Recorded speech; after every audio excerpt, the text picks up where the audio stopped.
بسم الله الرحمن الرحيم.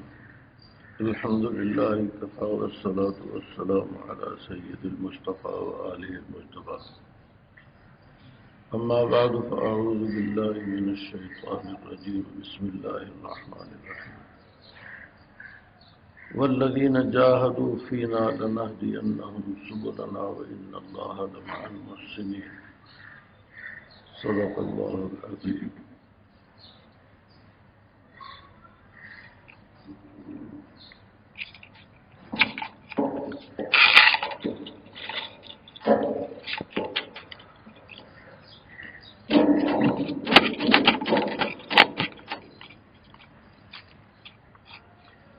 پچھلی مرتبہ یہ آیت تلاوت کی تھی اور اس میں یہ عرض کیا تھا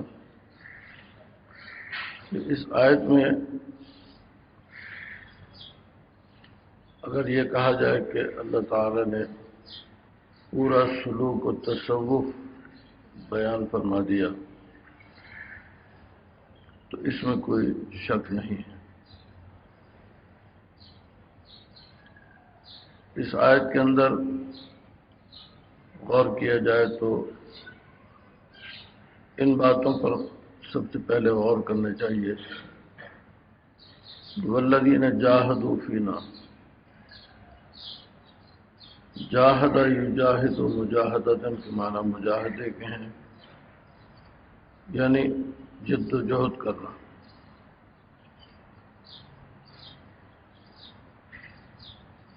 مجاہدے کا معنی میں نے عرض کیا تھا پچھلی مرتبہ، مجاہدہ باب مفاعلہ سے ہے اور اس کے معنی دونوں جانب سے جد و جہد کرنا۔ اس کے اندر مبالغے کا معنی بھی آتا ہے، دونوں جانب سے جد و جہد کا مبالغہ کرنا، بہت زیادہ کوشش کرنا۔ اس ضمن میں ایک بات تو یہ ہے سمجھنے کی کہ مجاہدہ کیا چیز ہے۔ اس پر پچھلی مرتبہ کافی تفصیل سے گفتگو کی گئی کہ مجاہدہ کیا چیز ہے، دونوں جانب سے مجاہدے کا کیا مطلب ہے۔ میں نے عرض کیا تھا کہ ہر انسان کے ساتھ نفس ہے اور شیطان ہے، اور فطرت ہے اور جبلت ہے۔ فطرت اور جبلت کا تقاضا ہے نیکی پر عمل کرنا،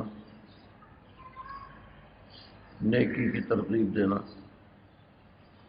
اور نفس اور شیطان کا مجاہدہ ہے برائی کی دعوت دینا، برائی کی ترغیب دینا، برائی پر عمل کرنا۔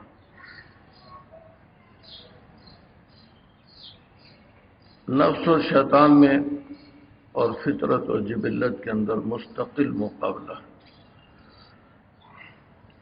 یہ بات عرض کی تھی کہ نفس اور شیطان اپنی بھرپور کوشش کرتے ہیں کہ انسان کو برائی کی طرف دعوت دیں، برائی پر اکسائیں۔ نفس کا کام ہے برائی کو قبول کرنا اور برائی پر عمل کرنا۔ فطرت اور جبلت کا معنی یہ ہے کہ وہ نیکی کی دعوت دے، نیکی کا تقاضا پیدا کرے، نیکی پر ابھارے اور نیکی پر عمل کرے۔ یہ جنگ مستقل ہے، یہ جہاد مستقل ہے۔ اور اس ضمن میں یہ بات بھی عرض کی تھی کہ حدیث میں آتا ہے المجاہد من جاہد نفسہ، اصل میں مجاہد وہ ہے جو اپنے نفس سے جہاد کرے۔ نفس سے جہاد میں انسان کس حد تک کامیاب ہوتا ہے، کس حد تک ناکام ہوتا ہے، یہ بات اچھی طرح ذہن نشین کرنے کی ہے۔ مسئلہ چونکہ بہت زیادہ اہم ہے اور عام طور پر اس کے اندر ابتلا ہے، اس لیے اس مضمون کو دوبارہ عرض کر رہا ہوں۔ ممکن ہے بہت سی باتیں آپ کے سامنے وہ آئیں جو پچھلی مرتبہ آپ کے سامنے آ چکی ہیں، لیکن اس میں کوئی مذائقہ نہیں ہے اگر دوبارہ وہ چیزیں سامنے آ جائیں اور اس کی تاکید ہو جائے تو انسان اس پر عمل کر سکتا ہے آسانی کے ساتھ۔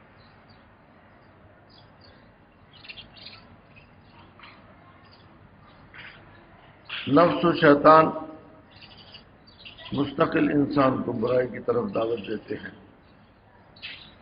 انسان کو حکم یہ دیا کہ وہ فطرت کے تقاضوں پر عمل کرے۔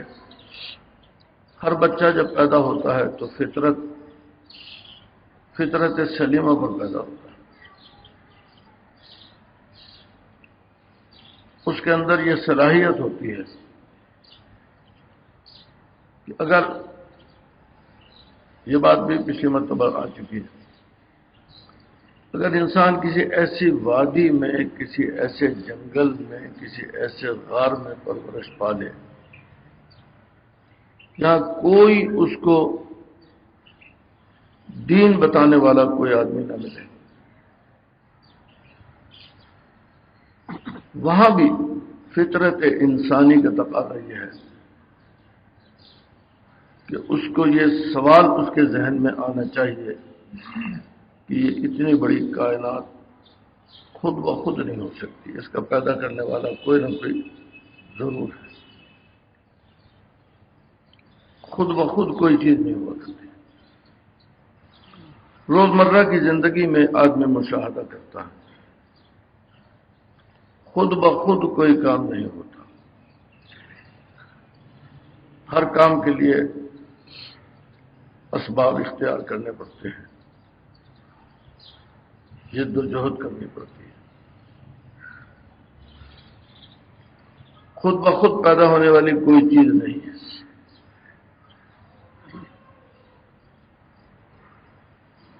انسان کی زندگی میں جو حالات آتے ہیں خود بخود نہیں ہیں، وہ یا نفس کا تقاضا ہوں گے، اگر برائی ہے تو نفس کا تقاضا ہوگا، شیطان کا تقاضا ہوگا، اور اگر نیکی ہے تو فطرت کا تقاضا ہوگا یا جبلت کا تقاضا ہوگا۔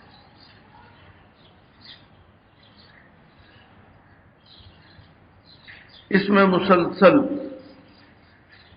جنگ ہے، مسلسل جہاد ہے، اس سے مایوس نہیں ہونا چاہیے اور اس سے بے فکر بھی نہیں ہونا چاہیے۔ زندگی کا کوئی لمحہ ایسا نہیں ہے جس میں انسان اس سے بے فکر ہو جائے۔ کبھی بھی یہ سوچنا انسان کے لیے جائز نہیں ہے کہ میرا نفس اب بے فکر ہو گیا، میں اس سے اب وہ مخالفت نہیں کرے گا۔ شیطان اب میں اس سے مطمئن ہو گیا، وہ میری مخالفت نہیں کرے گا۔ زندگی کے کسی لمحے میں بھی انسان کو یہ سوچنے کی اجازت نہیں ہے۔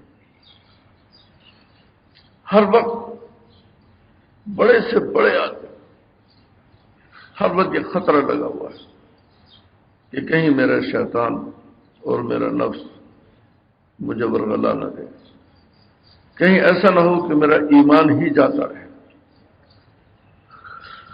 ایمان کا خطرہ ہر بڑے سے بڑے آدمی کو، بلکہ اگر میں یہ بات کہوں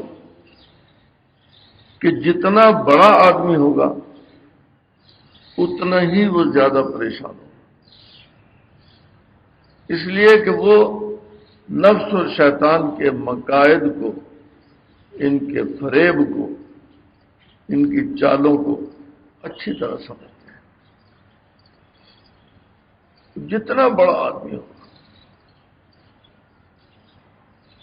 اتنا زیادہ پریشان ہوگا۔ اسی کو قرآن پاک نے یہ بات کہی کہ انما یخش اللہ من عبادہ العلماء، اللہ کی خشیت ایک خوف،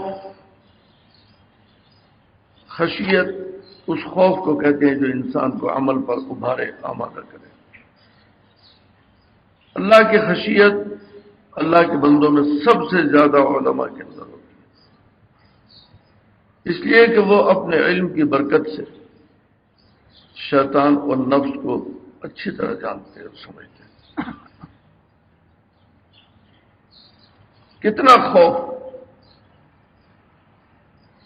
حضرات صحابہ رضوان اللہ علیہم اجمعین پریشان نبی کریم صلی اللہ علیہ وسلم کی خدمت میں حاضر ہوئے، آ کر عرض کیا سخت پریشان ہے، سخت پریشان ہے۔ کیوں؟ لگتا ہے ہمارا ایمان ختم ہو گیا۔ حضرات صحابہ فرماتے ہیں لگتا ہے ہمارا ایمان ختم ہو گیا، ہم کافر ہو گئے، مرتد ہو گئے۔ کیسے لگتا ہے بھی؟ حضور نے سوال کیا کیسے لگتا ہے؟ کہا جب آپ کی مجلس میں بیٹھتے ہیں ہماری حالت اور ہوتی ہے، جب یہاں سے جاتے ہیں ہماری حالت اور ہوتی ہے۔ معلوم ہوتا ہے نفس اور شیطان ہمارے پیچھے پڑا ہوا ہے، یہاں سے اٹھتے ہی جیسے ہم مجلس سے اٹھے اس نے ہماری حالت کو تبدیل کر دیا۔ ہمیں خطرہ ہوتا ہے کہ ہمارا ایمان کیا، وہ توکل، وہ اعتماد، وہ یقین محکم، وہ حق الیقین جو آپ کی مجلس میں بیٹھ کر ہوتا ہے وہ نہیں رہتا۔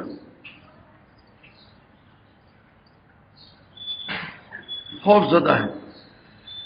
انہوں نے فرمایا مسکرا کر میں ایسی بات نہیں ہے، اگر تم پر وہی حالت طاری رہے جو میری مجلس میں بیٹھ کر ہوتی ہے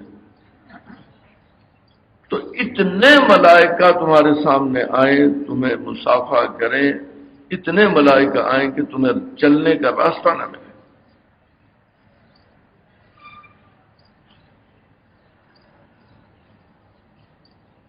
یہ تو ہوگا، اس کا مطلب یہ نہیں ہے کہ تمہارا ایمان ختم ہو گیا، یہ تو ہوگا، یہ تبدیلی تو یقیناً ہوگی۔ خوف زدہ ہے ابو بکر صدیق رضی اللہ تعالیٰ عنہ۔ اتنا ایمان کہ حدیث میں یہ فرمایا کہ اگر ابو بکر کے ایمان کا وزن کیا جائے اور ساری امت کا ایمان ایک پلڑے میں رکھا جائے اور ابو بکر کے ایک پلڑے میں رکھا جائے تو ابو بکر کا ایمان بھاری ہوگا۔ اتنا ایمان، لیکن خوف کتنا، اتنا خوف، اتنا خوف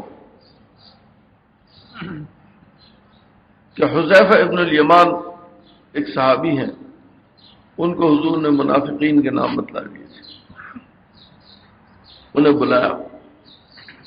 بلا کر یہ کہا کہ حذیفہ میں تم سے یہ نہیں کہتا کہ تم مجھے منافقین کے نام بتا دو، صرف اتنی درخواست ہے کہ یہ بتاؤ اس فہرست میں میرا نام تو نہیں ہے۔ اتنا خوف، کہیں ایسا تو نہیں کہ میں اپنے آپ کو مسلمان سمجھ رہا ہوں، بڑا متقی سمجھ رہا ہوں، بڑا نیک سمجھ رہا ہوں اور ایمان اندر ہو ہی نا، یہ سب کچھ فریب ہو۔ یہ خوف اس لیے کہ معرفت اعلیٰ درجے کی ہے، وہاں ایک ایک بات کے اوپر، ذرا ذرا سی بات کے اوپر طبیعت میں کھٹک پیدا ہوتی ہے، ذرا ذرا سی بات پر کھٹک پیدا ہوتی ہے۔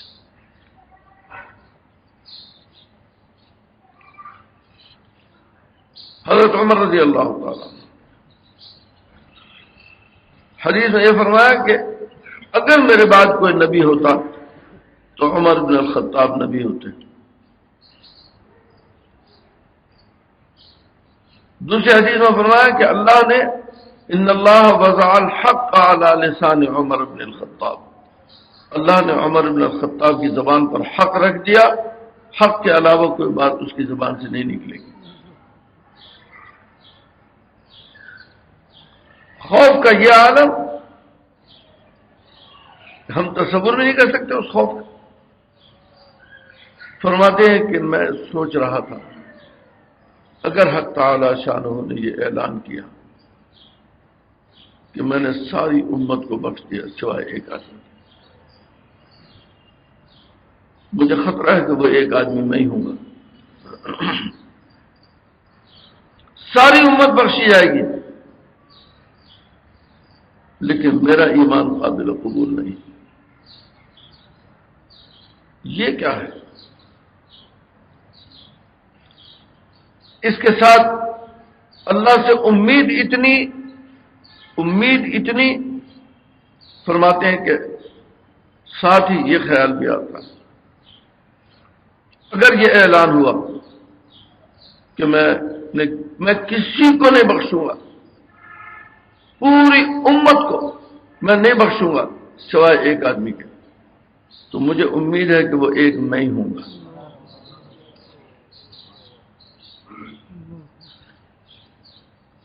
خوف اتنا کہ اگر ساری امت بخشی جائے اور ایک آدمی رہ جائے تو وہ میں ہی ہوں گا، اور رجا اتنی، امید اتنی کہ اگر کوئی بھی نہ بخشا گیا سوائے ایک آدمی کے تو وہ ایک آدمی میں ہی ہوں گا۔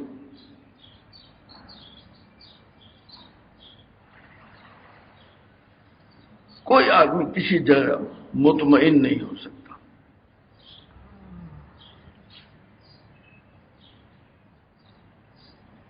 خوف زدہ ہے، جتنا بڑا ہوگا اتنا زیادہ خوف زدہ ہوگا، ہر وقت ڈرتا ہوگا، ہر عمل کے اندر ڈرتا ہوگا، پتہ نہیں یہ اللہ کے ہاں قبول ہوگا یا نہیں ہوگا۔ حکیم الامت حضرت تھانوی رحمۃ اللہ علیہ فرماتے ہیں لوگ تمنا کرتے ہیں کہ جنت مل جائے گی، میں بھی تمنا کرتا ہوں کہ جنت مل جائے، لیکن میری تمنا یہ ہے کہ اللہ تعالیٰ اہل جنت کی جوتیوں میں جگہ دے دے۔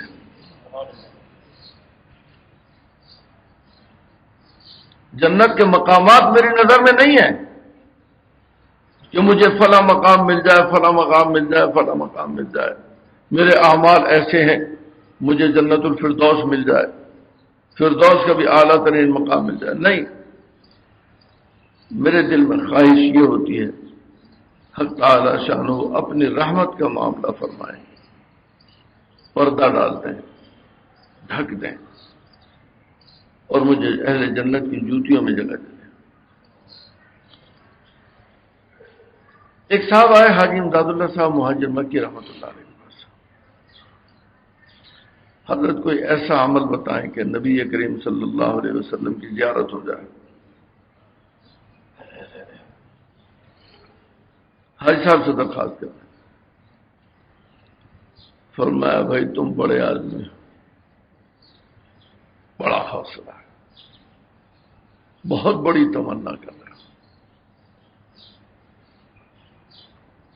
ہم تو یہ دعا کرتے ہیں کہ اگر اللہ تعالیٰ خواب میں گنبد خضرا کی زیارت عطا فرما دے تو وہ ہمارے لیے خوش نصیبی ہے۔ حضور کی زیارت کے قابل ہم کہاں؟ اپنے اعمال پر، اپنے تقوی پر کوئی ناز نہیں ہے، کوئی ناز نہیں ہے، ہر وقت خوف سے۔ تم تو بڑے آدمی ہو بھائی، بڑی تمنا کرتے ہو کہ حضور کی زیارت ہو جائے خواب۔ ہم تو یہ چاہتے ہیں کہ اگر خواب میں گنبد خضرا کی زیارت بھی ہو جائے تو وہ بھی ہماری سعادت کی بات ہے۔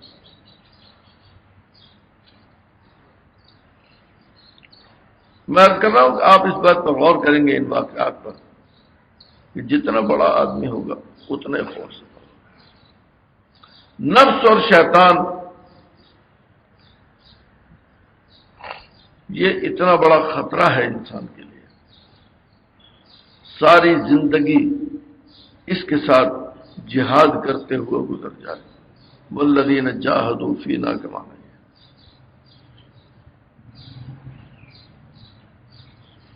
اگرچہ تسلی یہ دی کہ گھبرانا نہیں، یہ نفس ایک دن امارہ ہوگا، پھر تربیت کرتے کرتے ایک دن یہ لوامہ بنے گا، پھر تربیت کرتے کرتے یہ مطمئنہ بنے گا، پھر تربیت کرتے کرتے یہ راضیہ بنے گا، پھر تربیت کرتے کرتے یہ مرضیہ بن جائے گا۔ یہ درجات بھی نفس کے بیان کیے، لیکن اس کے باوجود نفس اور شیطان اطمینان کی بات نہیں ہے، ہر وقت اس سے ہر عمل کے اندر خوف زدہ رہنا چاہیے، ہر عمل میں، چاہے وہ عبادات ہوں، چاہے وہ معاملات ہوں، چاہے وہ معاشرت ہو، چاہے اخلاقیات ہوں، ہر عمل میں آدمی خوف زدہ رہے۔ حکیم الامت حضرت حامد رضی اللہ عنہ مرکزوں فرماتے ہیں، میں اپنے آپ کو ہر انسان سے کم تر سمجھتا ہوں، ہر انسان سے، حتیٰ کہ مومن سے فی الحال کم تر سمجھتا ہوں اور کافر سے فی المآل کم تر سمجھتا ہوں۔ اپنے اعمال پر نظر نہیں ہے، اپنے تہجد پر، اپنے چاشت اشراق اوابین پر، اپنے ذکر پر، اپنے مراقبات اور مجاہدات پر نظر نہیں ہے، نظر اس بات پر ہے کہ پتہ نہیں کس بات پر مواخذہ ہو جائے۔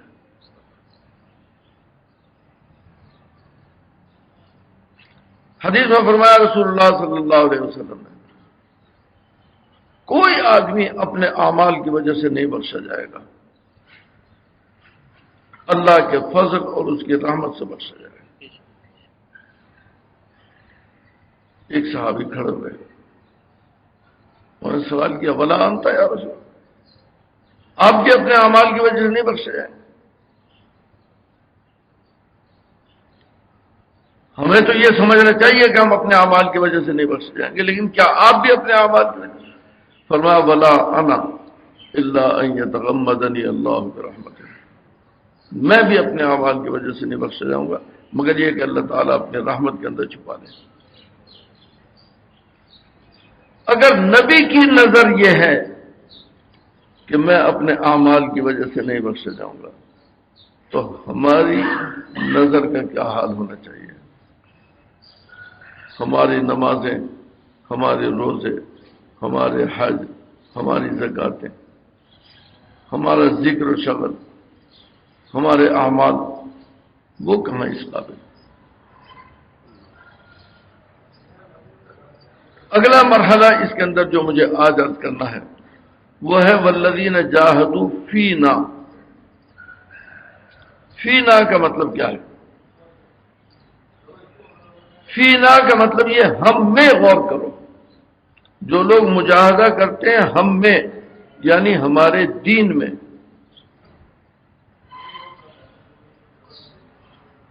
جن کے پیش نظر ہر وقت یہ ہے کہ دین پر عمل کرنا ہے، دین پر،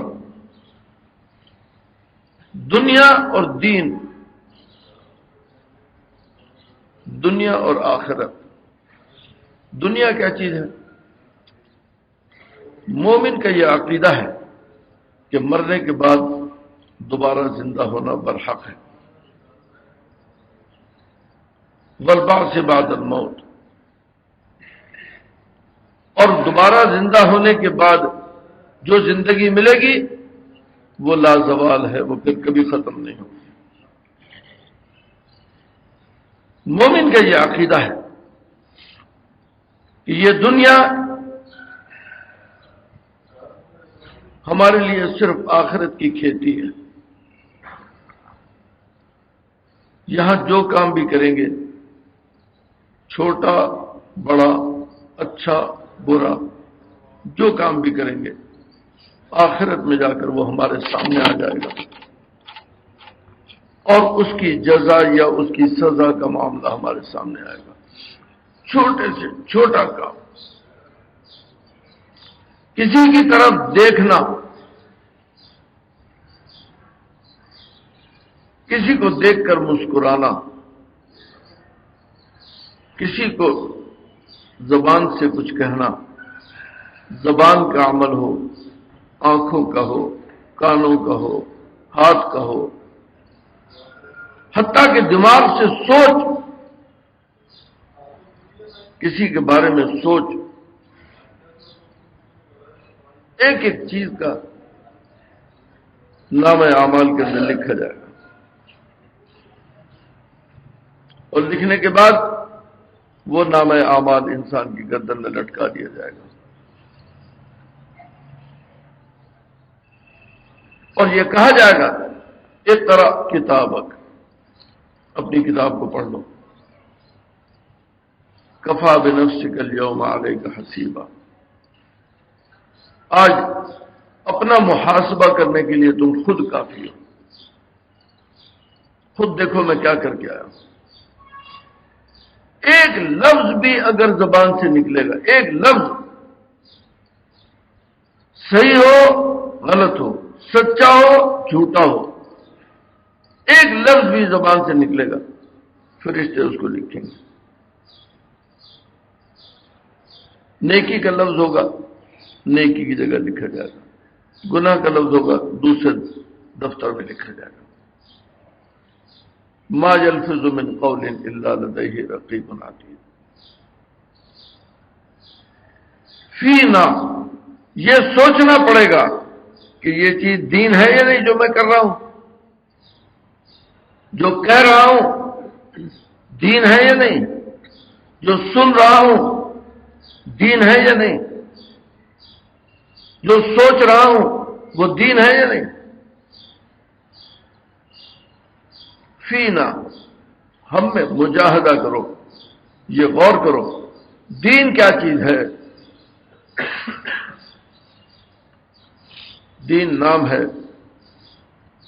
نبی کریم صلی اللہ علیہ وسلم کی پوری زندگی کا، پوری زندگی کا نام۔ اللہ کی کتاب نبی کریم صلی اللہ علیہ وسلم پر نازل ہوئی، اس میں جو کچھ بیان کیا گیا وہ دین ہے۔ اللہ کا دین نبی کریم صلی اللہ علیہ وسلم پر نازل ہوا، کتاب سے ہٹ کر بھی آپ نے جو کچھ کہا وہ دین ہے، جو کتاب میں نہیں ہے وہ دین ہے۔ نبی کریم صلی اللہ علیہ وسلم کے اقوال دین ہے، آپ کے افعال و اعمال دین ہے، آپ کے اقوال و افعال دین ہے۔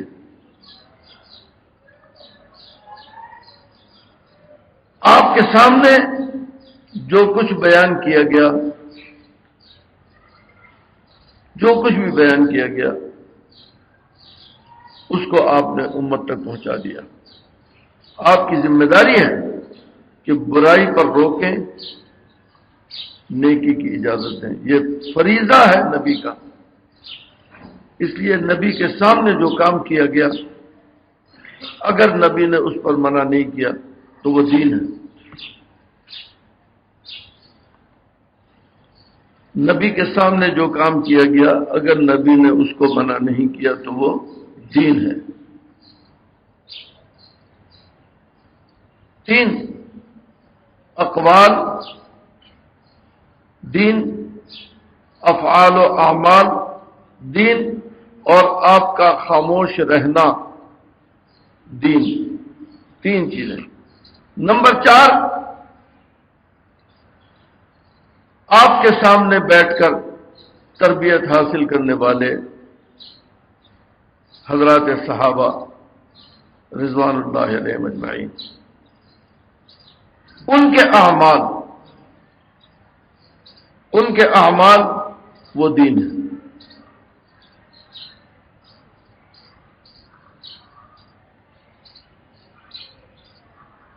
چار چیزیں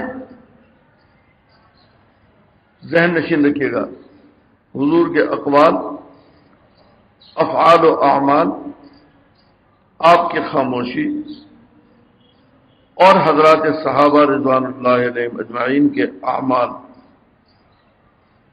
یہ سب دین ہے۔ اس کے بعد جو کچھ آپ نے احکام بیان فرمائے، آپ کے اعمال ہوئے، آپ کی خاموشی اور سکوت، اور حضرات صحابہ کے اعمال، اگر ان چاروں میں کوئی چیز نہیں ہے، اس کی کوئی مثال، اس کا کوئی بدل ان چاروں میں اگر مل جائے تو اسے قیاس کرنا بھی دین ہے۔ اس لیے فقہا نے لکھا ہے کہ پانچویں چیز قیاس ہے۔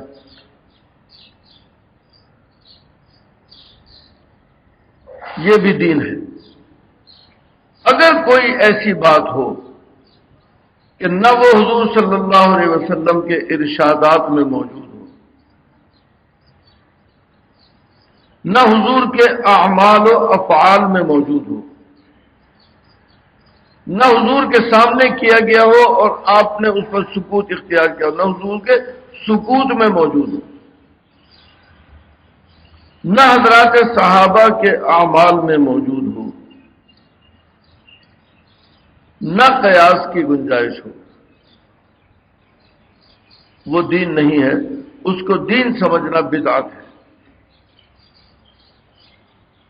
اس کو دین سمجھنا اور ثواب سمجھنا یہ بدعت کی تعریف ہے۔ ہر اس عمل کو بدعت کہیں گے جس کا ثبوت حضور کے اقوال میں نہیں، افعال و اعمال میں نہیں، حضور کے سکوت میں نہیں، حضرات صحابہ کے عمل میں نہیں، اور قیاس میں نہیں۔ جس چیز کا ثبوت ان پانچ چیزوں میں نہیں ہے اسے دین سمجھنا، یہ اس کا نام بدعت ہے۔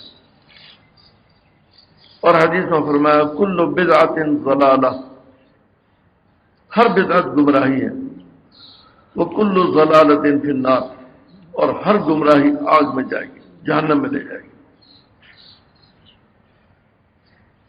فی نار کا مطلب یہ ہے کہ آدمی یہ غور کرے کہ میں جو کام کر رہا ہوں، چاہے اس کا تعلق عبادات سے ہے، چاہے معاملات سے ہے، چاہے معاشرت سے ہے، چاہے اخلاقیات سے ہے، میں جو کام کر رہا ہوں حضور کے ارشادات میں موجود ہے، حضور کے افعال و اعمال میں موجود ہے، حضور کے سامنے کیا گیا ہے، اس پہ سکوت فرمایا ہے، سکوت میں موجود ہے، حضرات صحابہ کے اعمال میں موجود ہے۔ قیاس کا فقہا نے قیاس کا تقاضا کیا ہے اور قیاس کر کے دکھایا ہے، قیاس میں ہے۔ اگر نہیں تو اس کو دین سمجھنا بدعت ہوگا۔ یہ بدعت کی تعریف ہے۔ کل بدعت ضلالہ وکل ضلالۃ فی النار، ہر بدعت گمراہی ہے اور ہر گمراہی آگ میں لے جائے گی۔ والذین جاہدوا فینا، پوری زندگی اس مجاہدے میں گزر جائے کہ ایک ایک عمل کو آدمی سوچے کہ یہ کام جو میں کر رہا ہوں یہ دین ہے کہ نہیں۔ دین کی تعریف یہ پانچ چیزیں، اگر یہ دین ہے تو اختیار کرنا چاہیے، اور اگر دین نہیں تو چھوڑ دینا چاہیے۔ دنیا کے رسم و رواج، دنیا اس سے راضی ہے یا ناراض ہے، مجھے اس کی پرواہ نہیں کرنی چاہیے۔ اگر دین ہے تو اختیار کرنا ہے، اور اگر دین نہیں ہے تو اختیار نہیں کرنا۔ والذین جاہدوا فینا، یہ اصل میں غور کرنے کی بات ہے۔ بس ہر عمل کے اندر، آدمی یہ غور کر لے کہ یہ دین ہے یا نہیں. اب اس کی مثالیں دنیا کے بے شمار کام ہمارے ایسے ہیں جن کا ثبوت دین میں نہیں ہے. ہم وہ کام کرتے ہیں، کام چھوٹا ہو یا بڑا ہو، دین ہے یا نہیں، بس یہ فیصلہ کر لیجیے. اگر دین ہے تو اختیار کر لیجیے، اور اگر دین نہیں ہے تو چھوڑ دیجیے. چھوڑنے سے لوگ ناراض ہوں گے، اس کی پرواہ نہ کیجیے. کوئی ناراض ہوتا ہے تو ہوا کرے. یا الہی تو نہ چھوٹے، تیرا چھٹنا ہے غضب، یوں میں راضی ہوں مجھے چاہے زمانہ چھوڑ دے. اللہ کو راضی کرنا ہے، اللہ کو راضی کرنا ہے، اللہ کے رسول کو راضی کرنا ہے. باقی دنیا راضی ہوتی ہے یا نہیں ہوتی اس کی پرواہ نہیں کرنی. والذین جاہدوا فینا، ہر معاملے میں کرنے سے پہلے اور کرنے کے بعد، کرنے سے پہلے غور کر لیں گے تو بچ جائیں گے، کرنے کے بعد غور کریں گے. اگر کوئی کام کر لیا بعد میں معلوم ہوا کہ یہ دین نہیں ہے، جو کام ہم نے کیا وہ دین نہیں ہے، بدعت ہے، گمراہی ہے، اب بھی دروازہ کھلا ہوا ہے. دروازہ کھلا ہوا ہے. بنی اسرائیل کا معاملہ نہیں ہے، بنی اسرائیل کے لیے دروازے بند تھے. امت محمدیہ کے لیے اب بھی دروازے کھلے. آج بھی توبہ کر لیں، استغفار کر لیں، ندامت اور شرمندگی کے ساتھ توبہ اور استغفار کر لیں.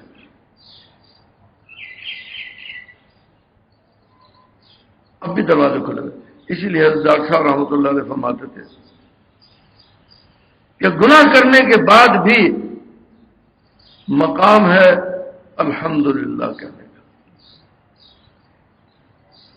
گناہ کرنے کے بعد بھی گناہ کو سوچ کر مقام ہے، مقام حمد کہ آدمی الحمدللہ کہے. کس بات پر؟ گناہ کرنے پر نہیں، اس بات پر سوچ کر کہ یا اللہ تیرا شکر ہے تو نے دروازہ بند نہیں کیا، اگر دروازے بند ہوتے تو میں اس گناہ کی تلافی کیسے کرتا. شکر ہے تیرا کہ تو نے دروازے کھولے ہوئے ہیں، توبہ اور استغفار کے دروازے کھولے ہوئے ہیں. کتنے گناہ، ایک گناہ نہیں، بے شمار گناہ کر لیے، سوچا ہی نہیں کہ یہ دین ہے یا نہیں، سوچا ہی نہیں، بعد میں خیال آیا.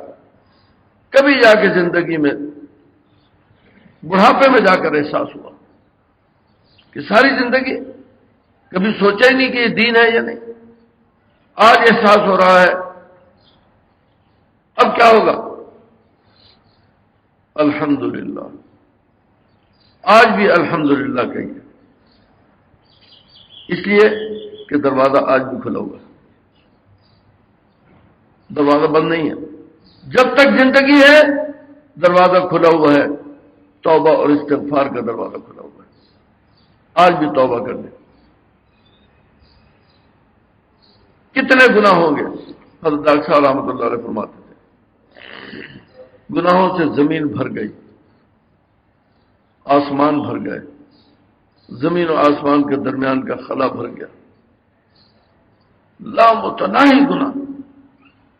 فرمایا حق تعالی شانہ فرماتے ہیں ان اللہ یغفر الذنوب جميعا، اللہ تعالیٰ تمام گناہوں کو معاف کر دے گا. آج بھی دروازہ کھلا ہوا ہے، کہو الحمدللہ. بنی اسرائیل کا معاملہ نہیں ہے، ان کے ہاں گناہ کے دروازے بند تھے. یہ امت محمدیہ کا معاملہ ہے. آج بھی دروازے کھلے ہوئے ہیں. الحمدللہ الحمدللہ. اللہ تعالیٰ نے دروازے کھولے ہوئے ہیں. آج بھی ہم اگر توبہ کریں، استغفار کریں، حق تعالی شانہ تمام گناہوں کو معاف فرما دیں گے۔ التائب من الذنب کمن لا ذنب لہ، گناہ سے توبہ کرنے والا ایسا ہے جیسے اس کے نامہ اعمال میں کوئی گناہ ہے ہی نہیں۔ ساری زندگی گناہ کرنے کے بعد بالکل بڑھاپے میں جا کر اگر احساس ہوا کہ یہ کیا کیا میں نے، کبھی سوچا ہی نہیں کہ میں کیا کر رہا ہوں، کبھی اپنے اعمال کو نہیں سوچا، کبھی اپنے اقوال کو نہیں سوچا، کیا بول رہا ہوں، کیا کر رہا ہوں، آج احساس ہوا۔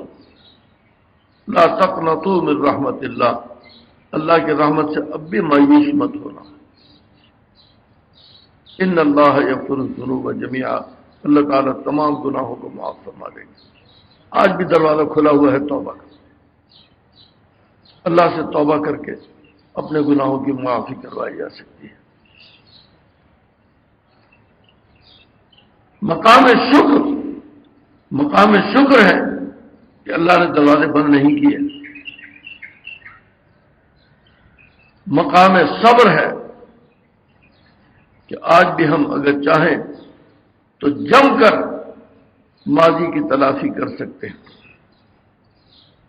ماضی کی تلافی 80 سال کی عمر میں جا کر خیال ہوا، کیا کیا میں نے، ساری زندگی کیا کیا، 80 سال کی عمر میں جا کر۔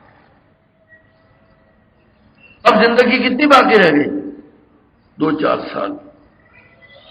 80 سال کی تلافی، نمازیں نہیں پڑھی 80 سال تک، روزے نہیں رکھے 80 سال تک، چوری، ڈاکہ، شراب، زنا، جھوٹ، غیبت، کوئی کام ایسا نہیں جو میں نے نہ کیا ہو۔ اب تلافی کیسے ہوگی؟ تلافی کے لیے اتنا وقت تو چاہیے جتنی زندگی اعمال کی ہے۔ 80 سال میں 15 سال نابالغی کے گزار دو، 65 سال کی زندگی تو میری بدعمالیوں کی گزری۔ اب ان کی تلافی کے لیے ایک نماز کی روز تلافی کروں، 5 نمازیں دن کی ہوتی ہیں، چلو 5 نمازیں اور زیادہ پڑھ لوں تو 65 سال چاہیے۔ کہاں سے لاؤں گا اتنی زندگی؟ 65 سال جھوٹ بولا، اب اتنی زندگی کہاں سے لاؤں کہ میں اس کی تلافی کر سکوں؟ مقام شکر ہے کہ اللہ نے دروازے بند نہیں کیے، توبہ اور استغفار کا دروازہ کھلا ہوا۔ مقام صبر ہے کہ جم کر آج سے کام شروع کر دو، آج سے اپنی زندگی کو بدل دو، آج سے محتاط ہو جاؤ، اقوال میں بھی، افعال اور اعمال کے اندر بھی، سوچ کے اندر بھی آج سے محتاط ہو جاؤ۔ کیا ہوگا؟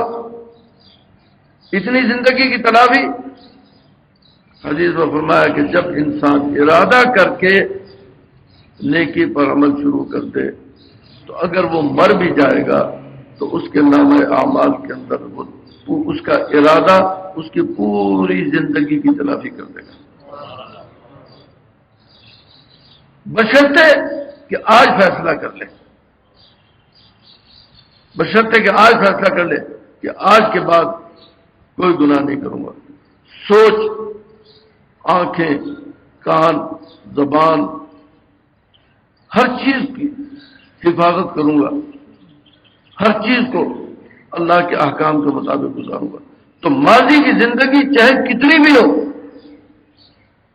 100 سال کی بھی زندگی اگر ہوگی اور تلافی کے لیے 1 سال بھی نہ ملا، گھبرانے کی بات نہیں ہے۔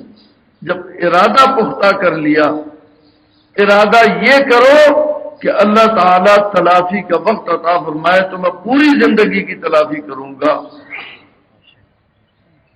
اس ارادے پر اگر موت آ جائے، چند لمحوں کے بعد بھی موت آ جائے تو پوری زندگی کی تلافی اس ارادے پر حق تعالیٰ فرما دیں گے۔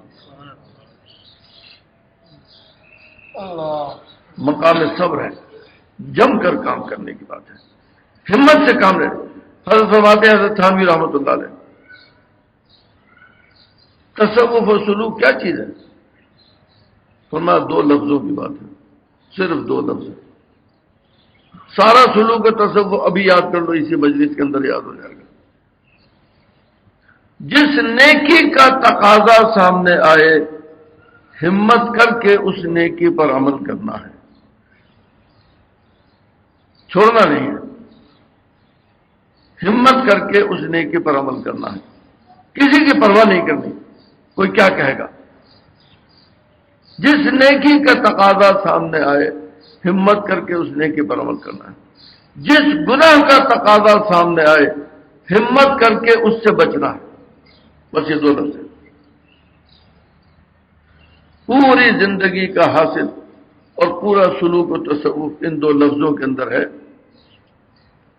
کہ جس نیکی کا تقاضا سامنے آئے ہمت کر کے اس پر عمل کرنا ہے، کسی کی پرواہ نہیں کرنی۔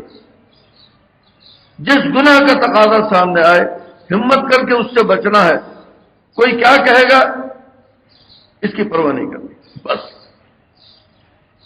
سارا سلوک و تصوف ان 2 جملوں کے اندر ہے۔ حضرت ڈاکٹر صاحب رحمۃ اللہ علیہ فرماتے تھے کہ اور مختصر چاہیے سبق، اس سے بھی مختصر، فرمایا رعایت حقوق اور حفاظت حدود، بس یہ 2 لفظ ہیں۔ حقوق کی رعایت کرو، حدود کی حفاظت کرو۔ اللہ نے جس چیز کو دین کہا ہے، اللہ کے رسول نے جس چیز کو دین کہا ہے، 1 2 3 4 5 یہ اصول ہیں دین کے۔ ان اصول سے جو چیز دین معلوم ہوئی ہے اس کا حق ہے کہ اسے اختیار کرو۔ اس کی حد یہ ہے کہ کچھ بھی کوئی کہے، کوئی اچھا سمجھے کوئی برا سمجھے، معاشرہ قبول کرے یا نہ قبول کرے، ہمت کر کے بس اس کی حفاظت کرنی ہے، رعایت حقوق اور حفاظت حقوق، بس یہ ہے سارا دین۔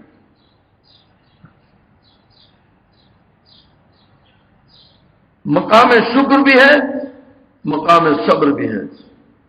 مقام استغفار تو بتا ہی دیا کہ بھئی آج اگر ہم استغفار کر لیں تو کیا دروازے بند ہو گئے استغفار کے؟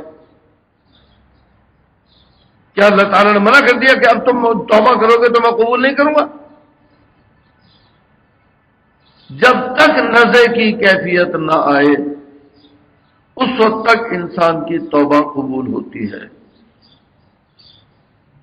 جب نزع کی کیفیت آ جائے پھر توبہ کے دروازے بند ہو جاتے ہیں۔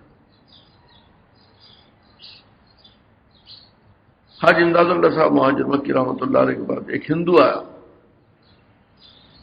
مولوی جی ہماری ماں انکہنی کہہ رہی ہے۔ انکہنی یعنی جو بات کہنی نہیں چاہیے وہ کہہ رہی ہے، چل کے ذرا سن لو۔ حضرت تشریف لے گئے، اس عورت کی زبان پر ایک عجیب، اس کے اوپر وہ ہے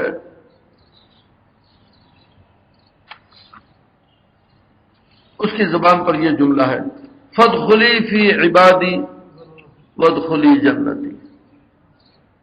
ہندو ہے، ساری زندگی بت پرستی کرتے ہوئے گزری،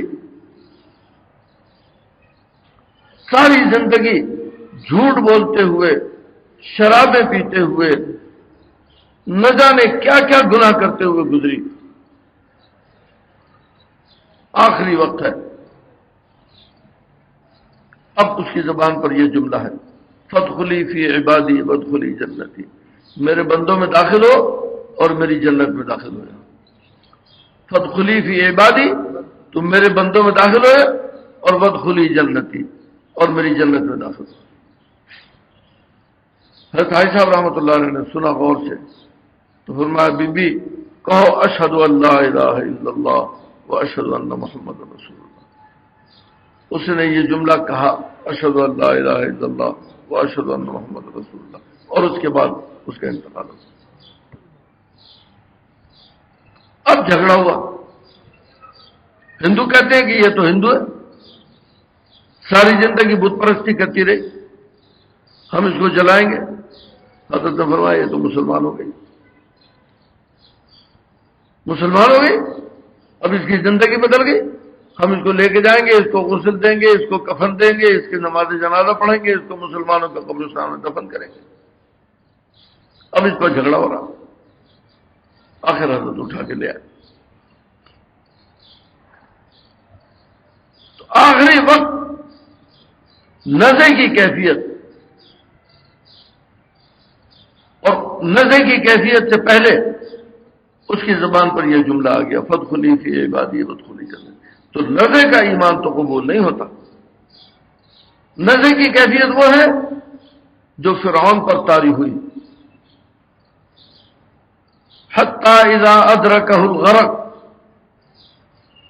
ڈوب گیا، زمین پانی نے ایک مرتبہ اوپر پھینک دیا، جب اوپر آیا اب دریا کے اندر ہے، غرق ہو رہا ہے، اس وقت وہ یہ کہتا ہے قال آمنت انہ لا الہ الا الذی آمنت بہ بنو اسرائیل وانا من المسلمین۔ آمنت، میں ایمان لاتا ہوں، انہ لا الہ الا الذی آمنت بہ بنو اسرائیل، اس کے علاوہ کوئی معبود نہیں ہے جس پر بنی اسرائیل ایمان لائیں، وانا من المسلمین، اور میں بھی مسلمان ہوں۔ فوراً جبریل امین نے کہا آل آنا، اب ایمان لاتا، وقد عصیت قبل وکنت من المفسدین، اس سے پہلے تو بڑی نافرمانیاں کرتا رہا اور دنیا میں فساد برپا کرتا رہا، اب ایمان لاتا ہے، تیرا ایمان قابل قبول نہیں۔ وہ نزع کی کیفیت تھی۔ نزع سے پہلے بھی اگر انسان کو توبہ کی توفیق ہو جائے تو مقام شکر ہے، مقام صبر ہے، مقام استغفار ہے جی، اور مقام استعاذہ ہے، شیطان سے پناہ مانگے، یا اللہ زندگی کے اب جو لمحات باقی ہیں ان میں میری حفاظت فرما،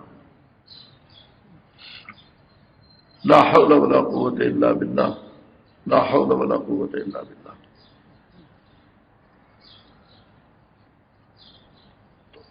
بات یہ چل رہی تھی کہ فینا، یہ غور کیجئے کہ میں جو کام کر رہا ہوں وہ اقوال میں موجود ہے، افعال و اعمال میں موجود ہے، سکوت میں موجود ہے، حضرات صحابہ کی زندگی میں ان کے اجماع کے اندر موجود ہے، یا قیاس کے اندر موجود ہے۔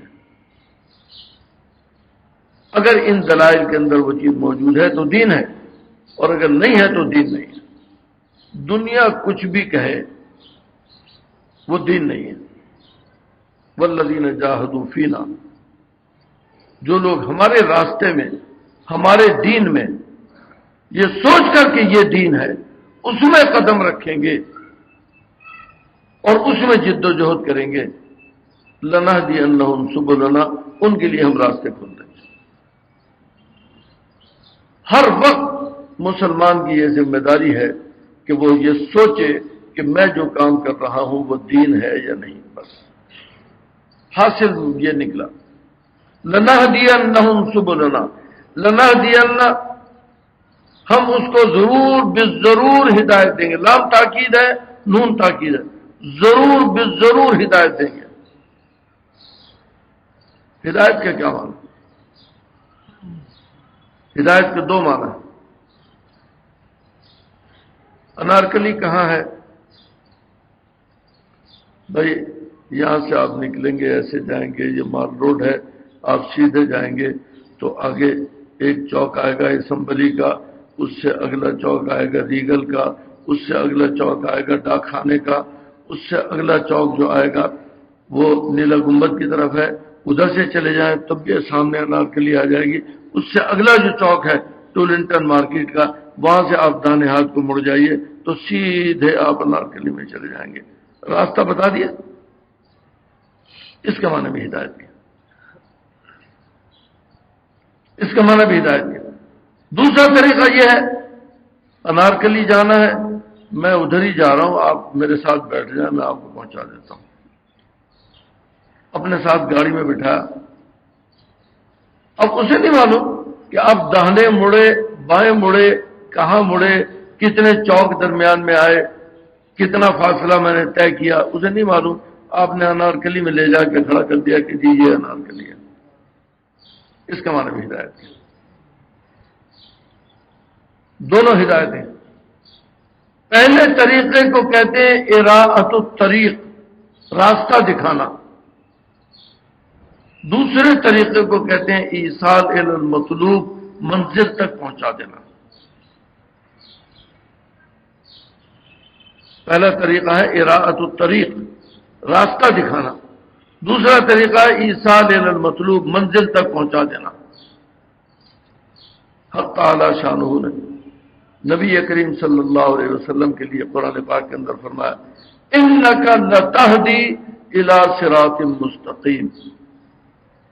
انا تاکید کے لیے ہے بے شک اس میں کوئی شبہ نہیں. لتہدی لام تاکید کے لیے ہے آپ ضرور ہدایت دیتے ہیں صراط مستقیم کی. اللہ نے ضمانت دی کہ نبی جو راستہ دکھاتے ہیں وہ راستہ صراط مستقیم ہے. صراط مستقیم کے معنی کیا ہے؟ انک لتہدی الی صراط مستقیم. صراط مستقیم خط مستقیم کی طرح نہیں ہے. یہ دائرہ ہے. اس دائرے کے درمیان پرکار سے آپ دائرہ بنائیں گے تو اس طرح دائرہ بنے گا.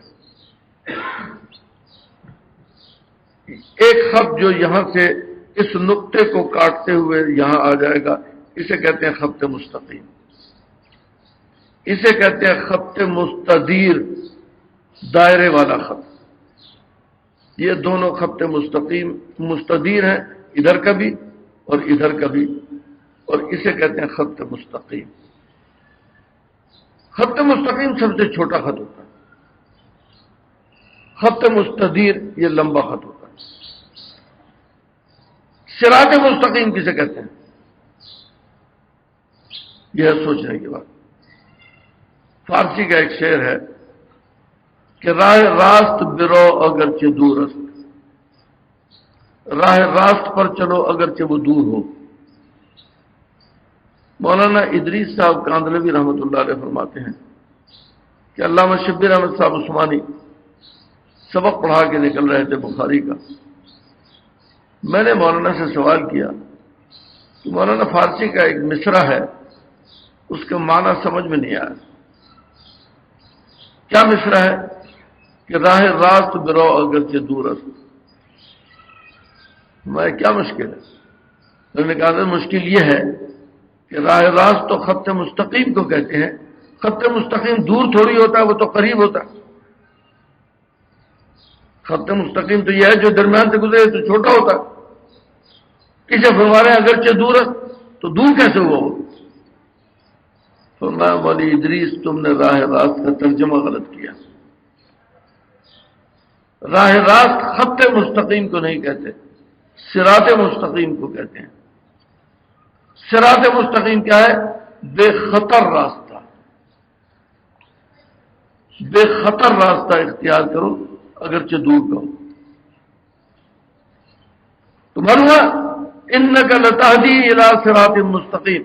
اے نبی آپ صراط مستقیم کی ہدایت دیتے ہیں. آپ وہ راستہ بتلاتے ہیں کہ جس پر چلنے والے کو بے خطر جنت میں پہنچے گا. اسے کوئی خطرات نہیں پیش آئیں گے. صراط مستقیم کی بات خط مستقیم کی طرح نہیں ہے. خط مستقیم چھوٹا ہوتا ہے.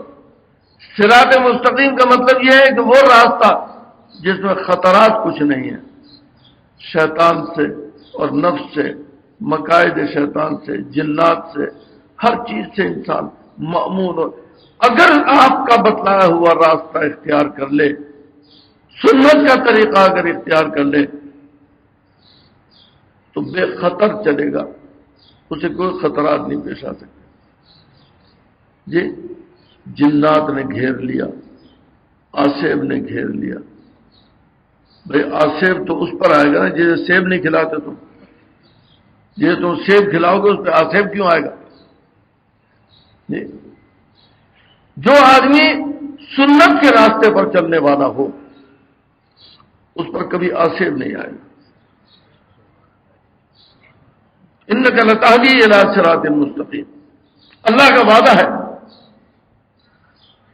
کہ اے نبی آپ ہدایت دیتے ہیں بے خطر راستے کی، اس میں کبھی نفس ورغلانے کے لیے آپ کے ساتھ ٹکراؤ نہیں کرے گا۔ نفس ٹکرائے گا تو مغلوب ہو جائے گا، شیطان ٹکرائے گا تو مغلوب ہو جائے گا، جنات ٹکرائیں گے تو مغلوب ہو جائیں گے۔ کوئی چیز آپ کے راستے میں رکاوٹ نہیں بن سکتی اگر آپ نے سنت کا راستہ اختیار کیا۔ انک لتہدی الی صراط مستقیم، منزل مقصود پر پہنچانا یہ نبی کا کام نہیں ہے، یہ اللہ کا کام ہے۔ منزل مقصود پر پہنچانا نبی کا کام نہیں ہے، یہ اللہ کا کام ہے۔ انک لا تہدی من احببت، آپ اگر کسی کو محبوب رکھیں آپ اس کو ہدایت نہیں دے سکتے۔ ادھر تو فرمایا کہ آپ ہدایت دیتے ہیں بڑی تاکید سے، یہاں فرمایا لا تہدی، آپ ہدایت نہیں دے سکتے۔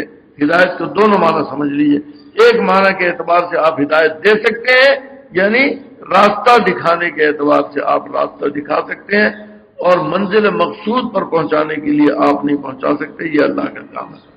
اللہ جس کو چاہے وہ منزل پر پہنچا دے۔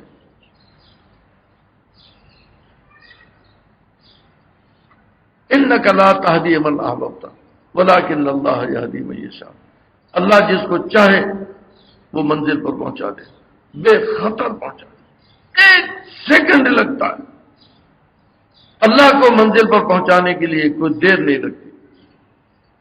سلیمان علیہ السلام کے پاس ایک آدمی بیٹھا ہوا تھا، اتنے میں ایک فرشتہ آ گیا۔ سلیمان علیہ السلام نے پوچھا کہ تم کون ہو؟ کہنے لگا میں ملک الموت ہوں۔ اب یہ جو برابر میں بیٹھا ہوا تھا اس کی موت آئی، یہ گھبرایا، اس نے سلیمان علیہ السلام سے کہا کہیں یہ میری روح قبض کرنے کے لیے نہ آیا ہو۔ اللہ نے آپ کے تابع کیا ہے ہوا کو، جنات کو، ہوا کو، ان چیزوں کو آپ کے تابع کیا ہے، آپ ہوا کو حکم دیجئے کہ وہ مجھے اڑا کر سینکڑوں میل کے فاصلے پر جو میرا وطن ہے مجھے وہاں پہنچا دے۔ سلیمان علیہ السلام نے ہوا کو حکم دیا، ہوا نے 1 منٹ کے اندر اس کو وہاں پہنچا دیا، اڑا کے۔ فرشتہ غائب ہو گیا۔ تھوڑی دیر کے بعد فرشتہ واپس آیا، فرمایا کیسے آئے؟ کہا میں حیران ہوں، میں اپنی حیرت کے اظہار کے لیے آیا ہوں۔ مجھے اللہ تعالیٰ نے حکم دیا تھا کہ اس آدمی کی روح فلاں جگہ قبض کرنی ہے، اور یہ بیٹھا ہوا آپ کے پاس تھا، اور میں حیران تھا کہ اس کی روح قبض کرنے کا جو ٹائم ہے وہ اتنا کم رہ گیا کہ یہ وہاں پہنچ ہی نہیں سکتا کسی طرح۔ 1 منٹ میں اللہ تعالیٰ نے اس کو وہاں پہنچا دیا اور میں نے اس کی وہاں روح قبض کر دی۔ اللہ تعالیٰ قادر مطلق ہے، وہ جو کام چاہے جب چاہے جیسے چاہے وہ کر سکتا ہے۔ جو اللہ اس وجود کو 1 سیکنڈ کے اندر کہیں سے کہیں پہنچا سکتا ہے، وہ اس وجود کے حالات کو بھی 1 سیکنڈ میں تبدیل کر سکتا ہے، 1 سیکنڈ میں تبدیل کر سکتا ہے۔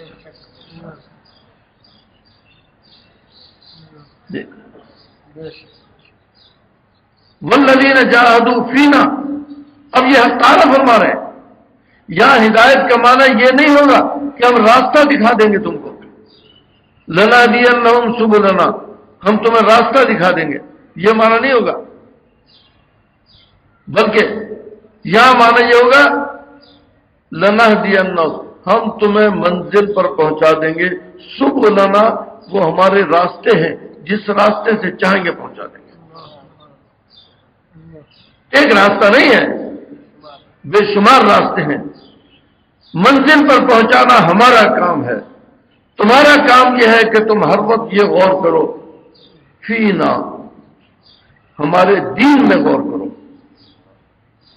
جو ہمارے دین میں غور کرے گا اور جس نے یہ ٹھان لی کہ ہر کام اللہ کے دین کے مطابق کرنا ہے، چاہے وہ عبادات ہوں، چاہے وہ معاملات ہوں، چاہے وہ معاشرت ہو، چاہے وہ اخلاقیات ہو، ہر کام اللہ کے دین کے مطابق کرنا ہے۔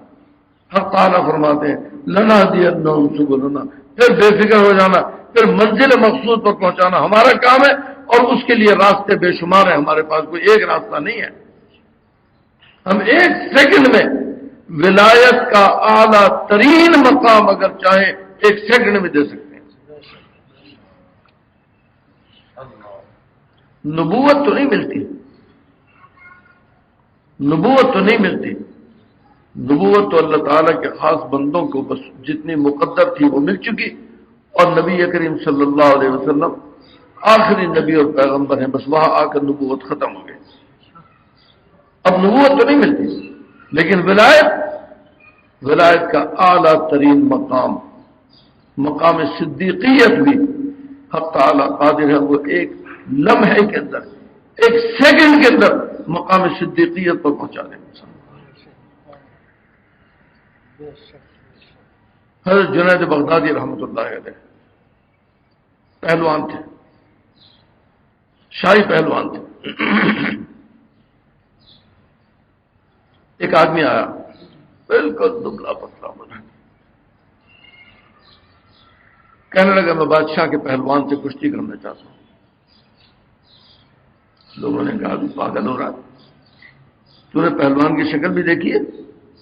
کہنا شکل سے کیا ہوتا ہے، میں کشتی لڑنے کے لیے تیار ہوں۔ اس نے مجھے دیکھا نہیں ابھی۔ اچھا بھائی ایسے پاگل بھی ہیں دنیا میں؟ لوگوں نے کہا اس کو بادشاہ کے پاس پہنچاؤ۔ بادشاہ کے پاس پہنچا دیا گیا۔ اس نے کہا میں آپ کے پہلوان سے کشتی لڑنا چاہتا ہوں۔ بادشاہ مسکرایا، کہا اتنا بیوقوف ہے، اس کو پتہ ہی نہیں پہلوان کیا چیز ہوتی ہے، دبلا پتلا منحنی سا آدمی۔ اس نے کہا اس کو لے جاؤ پہلوان سے ملاقات کرا دو۔ گیا پہلوان کو دیکھا، نہیں شہین بات زبردست، کہ میں کشتی کرنا چاہتا ہوں۔ پہلوان نے کہا تجھے پتہ ہے کشتی کیا چیز ہوتی ہے؟ ہاں میں جانتا ہوں، کشتی کرنا چاہتا ہوں، لیکن میری شرط یہ ہے کہ جس طرح سالانہ جشن ہوتا ہے، بادشاہ اسی طرح سالانہ جشن کا اعلان کریں، اور اس جشن میں جس طرح چاروں طرف کرسیاں لگا کر بادشاہ بیٹھتے ہیں، وزراء بیٹھتے ہیں، سب اسی طرح بیٹھیں گے، اور پھر اکھاڑا ہوگا، اور اس اکھاڑے کے اندر میری اور اس پہلوان کی کشتی ہوگی۔ بادشاہ نے کہا بھائی کیا ہے یہ، انسان ہے کیا جن ہے کیا ہے؟ چلو کشتی کا اعلان کرتے ہیں۔ کشتی کا اعلان کر دیا، اکھاڑے میں دونوں جمع ہو گئے، چاروں طرف مخلوق خدا بیٹھی ہوئی۔ اب یہ ریفری تو آج کل ہوتا ہے، اس زمانے میں ریفری شیفری کوئی نہیں ہوتا تھا۔ دونوں پہلوان اکھاڑے میں موجود ہیں۔ پہلوانوں کی طرح ہاتھ ملایا، ہاتھ ملانے کے بعد کہا مجھے آپ سے کان میں ایک بات کرنی ہے، پہلے وہ سن لیں پھر کشتی کریں گے۔ کہا بتاؤ۔ اس نے کہا میں سید ہوں، آل رسول ہوں، اور فاقہ مبتلا، میرے پاس کھانے کو کچھ نہیں ہے۔ میں ویسے اگر بادشاہ سے کچھ مانگتا تو مجھے یقیناً مل جاتا، لیکن اس سے میری نہیں بلکہ میرے خاندان کی اور نبی کریم صلی اللہ علیہ وسلم کی توہین ہے۔ اگر آپ کشتی میں شکست کھا جائیں تو آپ کا کچھ نہیں بگڑے گا، مجھے یہاں رہنا نہیں ہے، لیکن مجھے عزت کے ساتھ انعام مل جائے گا، میں انعام لے کر یہاں سے چلا جاؤں گا۔ جنید نے کہا ٹھیک ہے، پھر کشتی کی طرح کشتی ہوگی۔ اب جنید کے دل پر یہ بات اثر کر گئی۔ جنید بغدادی باقاعدہ کشتی لڑ رہے ہیں، اور جناب اوپر نیچے، کبھی وہ اوپر کبھی وہ نیچے، اور دیر تک اس طرح اوپر نیچے ہوتے ہوتے آخر جنید بغدادی پچھڑ گئے، ان کو پچھاڑ دیا اس نے۔ بادشاہ نے کہا یہ کیا ہوا بھائی، اتنا بڑا پہلوان اور یہ اتنے ایک بالکل کانگڑی سے آدمی سے شکست کھا گیا. یہ کیا ہوا؟ دوبارہ کشتی ہوگی. دوبارہ پھر کشتی ہوئی. پھر اسی طرح دیر تک لڑتے لڑتے لڑتے لڑتے، کبھی وہ اوپر کبھی یہ نیچے. آخر ہوتے ہوتے جنید نے شکست کھا لی، شکست ہو گئی، شکست تسلیم کر لی. بادشاہ نے بڑا انعام و اکرام دیا، اور انعام و اکرام کے بعد یہ طے کیا کہ ہم اپنے پہلوان کو معزول تو نہیں کر سکتے. بات عقل میں نہیں آئی کیسے معزول کر دیں، لیکن یہ ہے کہ تمہیں بھی ہم شاہی پہلوان بنا کے رکھتے ہیں. اس نے کہا جی میں تو مسافر آدمی ہوں، باہر سے آیا ہوں، اس لیے میں یہاں رہ نہیں سکتا، بس میں جا رہا ہوں. مجھے یہ دکھانا تھا کہ اپنے پہلوان پر ناز نہ کیجیے. انعامات لے کر وہاں سے وہ رخصت ہو گیا. جنید بغدادی نے رات کو خواب دیکھا، نبی کریم صلی اللہ علیہ وسلم تشریف لائے. جنید کو سینے سے لگا، جنید تم نے میری اور میرے خاندان کی عزت رکھی، اللہ نے تمہیں نواز دیا. وہ دن جنید بغدادی کی ولایت کا دن تھا. اللہ نے ایک لمحے کے اندر سارے مقامات طے کروا دیے اور ایک لمحے کے اندر ولایت کے اعلیٰ ترین مقام پر پہنچا دیا. حق تعالی شان ہو قادر ہے اس بات کے اوپر. لنہدینہم سبلنا، لنہدینہ کا یہ معنی نہیں ہے کہ ہم صرف راستہ دکھا دیں گے. تمہاری ذمہ داری یہ ہے کہ تم مجاہدہ کرو، نفس اور شیطان سے مقابلہ کرو. فینا، ہمارے دین میں ہر قدم پر یہ سوچو کہ یہ دین ہے یا نہیں، میں جو کچھ کر رہا ہوں یہ دین ہے یا نہیں، دین کا فیصلہ کرو.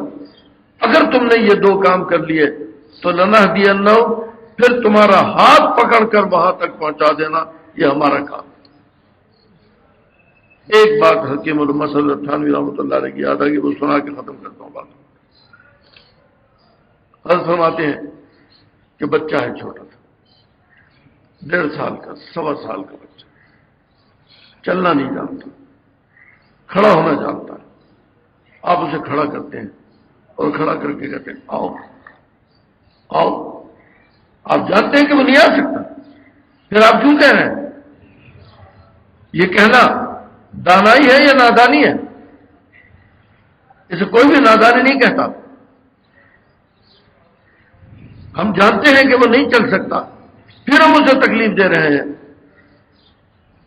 فرمایا بعین ہی اسی طرح یاد رکھو، حق تعالی شانہ ایک طرف تو یہ فرما رہے ہیں کہ انا عرضنا الامانۃ علی السماوات والارض والجبال، ہم نے یہ امانت آسمانوں، زمینوں اور پہاڑوں کے اوپر پیش کی. فابین ان یحملنها، انہوں نے انکار کیا اس کو اٹھانے سے. وحملها الانسان، انسان نے اس کو اٹھا لیا. انہ کان ظلوما جہولا، یہ بڑا ظالم اور بڑا جاہل تھا، نادان تھا. اس نے سمجھا ہی نہیں کہ اس کا انجام کیا ہوگا، میرے اوپر کتنی بڑی ذمہ داری پڑے گی. اس نے کہا میں قبول کرتا ہوں. ایک طرف تو یہ فرما رہے ہیں کہ ظلوما جہولا، ایک طرف فرما رہے ہیں خلق الانسان ضعیفا، انسان ضعیف ہے، کمزور ہے. دو باتیں. تیسری بات یہ فرمائی جا رہی ہے کہ والذین جاہدوا فینا لنہدینہم سبلنا، جو ہمارے راستے میں جد و جہد کریں گے، جہاد کریں گے، ہم ان کو منزل مقصود پر پہنچا دیں گے. فرمایا یہ بالکل ایسی ہی مثال ہے کہ جیسے بچے کو آپ کھڑا کر کے کہتے ہیں آؤ آؤ. آپ یہ چاہتے ہیں کہ یہ اپنا لڑکھڑاتا ہوا قدم اٹھائے اور جب گرنے لگے تو میں بڑھ کر اس کو گود میں لے لوں گا. یعنی حق تعالی شانہ یہ چاہتے ہیں کہ انسان اپنا لڑکھڑاتا ہوا قدم اٹھائے اور جب یہ گرنے لگے گا تو ہم بڑھ کر اس کو گود میں لے لیں گے. لنہدینہم سبلنا، یہ ہمارا کام ہے، آگے اس کے لیے راستے کھولنا. اصل میں بس انسان کی ذمہ داری صرف اتنی ہے کہ وہ جد و جہد سے کام لے، جہاد سے کام لے، نفس و شیطان سے مرعوب اور متاثر نہ ہو، ہمت نہ ہارے، کبھی بھی ہمت نہ ہارے، لیکن ہر مرحلے میں یہ غور کرے کہ میں جو کر رہا ہوں جو کہہ رہا ہوں، جو سوچ رہا ہوں، وہ دین ہے یا نہیں، دین کے بارے میں یہ فیصلہ کرے۔ اس کے بعد پھر اگر وہ گرنے لگے گا تو اس کو گود میں لے لینا اور سنبھال لینا، یہ ہمارا کام ہے، پھر ہم اسے منزل مقصود پر پہنچا دیں گے۔ اللہ تعالیٰ عمل کی توفیق عطا فرمائے۔ اللہم صل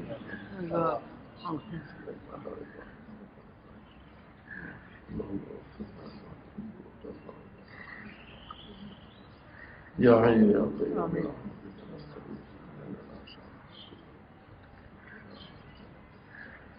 ربنا تقبل منا وصلی اللہ تعالی علی خیر خلقہ محمد وآلہ وصحبہ اجمعین برحمتک یا ارحم الراحمین۔